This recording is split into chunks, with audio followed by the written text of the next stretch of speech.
দাদু দাদু এই জেলি লজেন আমাদেরকে দাও, আমরা খাবো। দাদু এদের কাউকে দেবে না, সব আমার কাছে, তো আমি একা কিনবো। সালমা দিদি তুমি এরকম এসে ঝগড়া করো? এই তোরা আরে আমরা বাচ্চা বলে আমরা কিনবো না। ও দাদু এই নাও 100 টাকা নিয়ে সব আমার 100 টাকা কাছে, আমি নিয়ে চললাম, তোরা কি করবি এবার কর। সালমা দিদি এগুলো কিন্তু খুব খারাপ হচ্ছে, তোমার টাকা আছে বলে তো নে, আমরা আজকের গম নিয়ে বাড়িতে গিয়ে তৈরি করে খাবো। এই তোরা এই গম নিয়ে যাচ্ছিস, তোদের আমি দিতে পারি, ওই কাঁটার উপর যদি বসতে পারিস তোদের আমি দেবো। দিদি এর কাছে বকবকনি শোনা আমাদের টাইম নেই, আমরা গম তুলে নিয়ে গিয়ে ভালো ভালো করে করবো। দেখো বন্ধুরা, আমরা গমটা প্রথমে ভিজিয়ে দিয়ে ভালো করে একটু নরম করে সিদ্ধ করে নিচ্ছি, নিয়ে তারপর কাগজের মধ্যে জলটা পার করে নিচ্ছি। লাজেন আমাকে একটু দে না।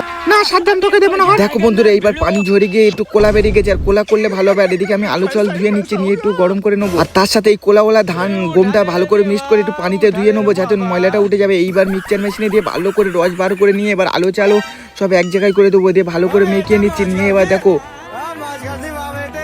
এইবার এই আলু চাল আর গমের পানিটা একটু আমি ছেঁকে নেবো, যাতে এর নোংরাগুলো যাতে বাইরে বেরিয়ে থাকে। দেখো আগুনে গরম করতে করতে দেখো জেলি লজেন হয়ে গেছে ভালো করে। এইবারে আমরা সুন্দর করে খাবো, আর সমস্ত বন্ধুদের ফ্রিতে দেবো। দিদি দিদি তুই তাড়াতাড়ি, আমি তৈরি করেছি। লজেন করেছি, খাবি, চলে আয়। কোথায় আছিস তোরা, তাড়াতাড়ি আয়। হ্যাঁ সাইলের ভাই বোনেরা লজেন করেছে। সাইল সাইল কই তুই লজেন? হ্যাঁ সাদ্দাম লজেন করেছি, চ তিনজন মিলে খাবো।